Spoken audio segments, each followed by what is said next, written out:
7, 6, 5, 4, 3, 2, 1. Are you coming to say hi? You came to say hi to everyone? Let's do a video with the puppy. Yes. Good girl. Can you sit for me? Good girl. All right. Hi, everyone. I got a request to do a video on Australian Shepherd's tails. So Australian Shepherd's tails, they can be naturally short, bobbed, or long, or they can be docked. I would probably say that the majority of Australian Shepherd's tails are actually docked. Aspen here, as she shows her bum, her tail is docked. So most of the Australian Shepherds out there are born with long tails. That's why you see a lot of Australian Shepherds now with long tails. Docking has kind of become something that a lot of people aren't necessarily comfortable doing anymore. So what I'm going to do is I'm going to explain what docking is. Usually Australian Shepherds will be docked. It's breed standard. So people will dock it to a certain length just because the American Kennel Club or the Canadian Kennel Club, whatever, calls for docked tails in those breeds. But if you're not showing your animal, there really isn't that big of a difference if you dock or if you don't dock. But I will explain why people did dock in the first place and now why we're seeing more longer tails. So the docking started a long time ago when the breed was first starting to emerge because they were naturally livestock animals. They were meant to herd livestock with people to make people's lives easier. So a lot of times when a working dog is herding livestock, especially with them because they were bred to herd specifically cattle, those dogs would have their tails stepped on all the time. It's a part of them where they don't necessarily have as much, I don't know how you would say it, like perception of where their tail is. So they would have their tail stepped on quite a bit when they were herding animals around.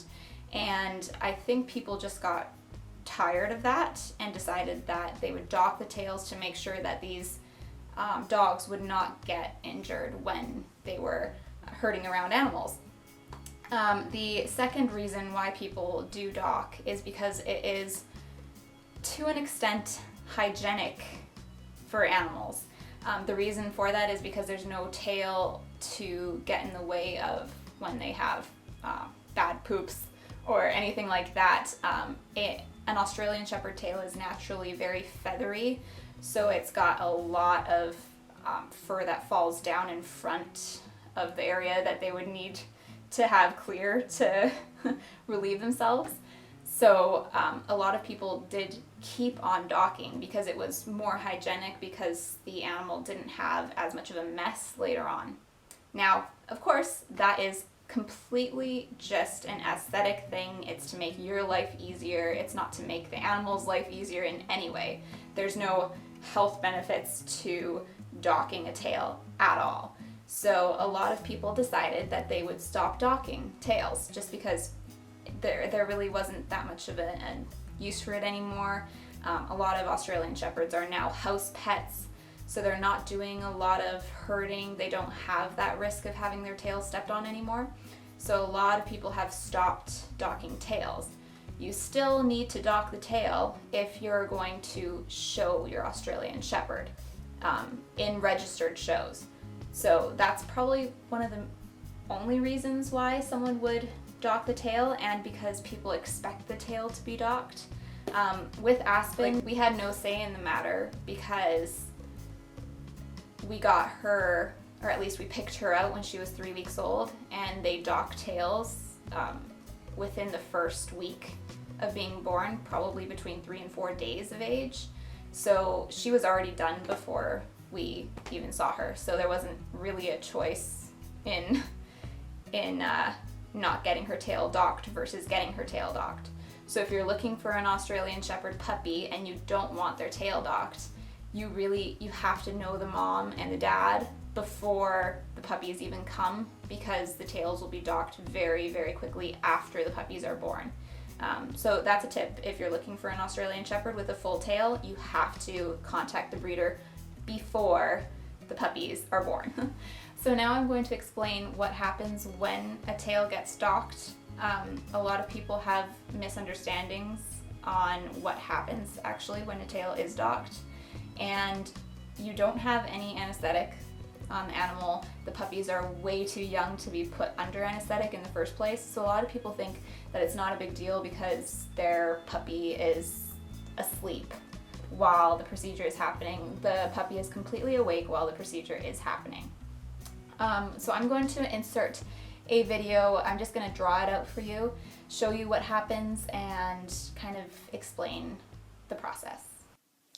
Okay, so the first thing that will happen is the vet will clean the tail area to make sure that there's no infection. Second thing is that they will measure the tail to make sure that the tail is going to be up to breed standard. The third thing is that they will cut through the tail. That's going to be done with a pair of surgical scissors or a scalpel. And then the next thing that'll happen is they will suture that area closed so that there's no infection that can get in. Alright, so I hope that explained a little bit more about the Australian Shepherd tail, why you see some that are short, why you see some that are long. Really, the movement has been very recent to not dock tails anymore, just because it's not necessary anymore. These dogs, the majority of them aren't working dogs, and so there really isn't as much of a need to dock the tails. And yeah, I hope that this has answered some of your questions. I hope that it has enlightened you a little bit on why you see different types of Australian Shepherds.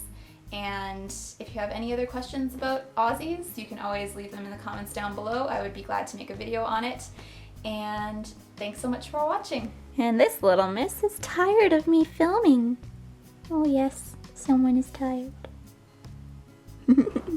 Look at those blue eyes though. Oh. Yes, you know you're pretty. You just know you're pretty, don't you?